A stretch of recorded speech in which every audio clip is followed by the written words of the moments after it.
आज बघूया आपण, जर आपल्याला एखादा राईट अँगल ट्रायंगल दिलेला असेल, त्या ट्रायंगल मधून आपल्याला त्या तिघं मीडियम फाइंड करून त्याचा जो पॉइंट ऑफ कॉन्फरन्स आहे तो शो करायचा असेल तर आपण कशा प्रकारे करू।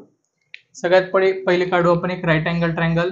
एक बेस घेऊ आपण, अंदाजे 90 डिग्री मार्क करून एक परपेंडिक्युलर लाईन ड्रॉ करू, ती या पॉइंटला जॉईन करू। डायग्रामला नाव देऊ आपण PQR। पॉइंट Q हा राईट अँगल ट्रायंगल असणार आहे।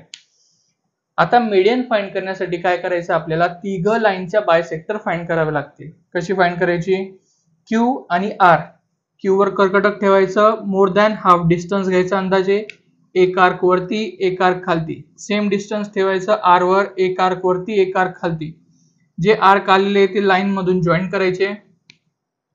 हा बायसेक्टर झाला आपला QR चा। सेम वे मध्ये आपण बायसेक्टर जॉईन करू PQ चा। Q वर कर्कटक ठेवायचं, मोर दॅन हाफ डिस्टन्स घ्यायचा, अर्ध्यापेक्षा जास्त, एक आर्क इकडे एक आर्क इकडे, सेम डिस्टन्स P वर ठेवलं, पुन्हा एक आर्क इकडे एक आर्क इकडे, हे दोघं लाईन काय करायचे, जॉईन करायचे।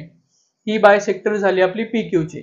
लास्ट बायसेक्टर फाइंड करायचा आपल्याला PR चा। पुन्हा ती स्टेप, R वर कर्कटक, मोर दॅन हाफ डिस्टन्स, एक आर्क इकडे एक आर्क इकडे, पुन्हा P वर ठेवलं, एक आर्क इकडे एक आर्क इकडे, हे दोघं पॉइंट काय करायचे, जॉईन करायचे आर्क।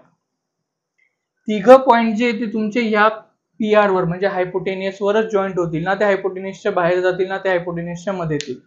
हा जो पॉइंट आलाय हा आहे तुमचा पॉइंट ऑफ कॉन्करन्स, ज्याला डिनोट करतो आपण G ने। थँक्यू।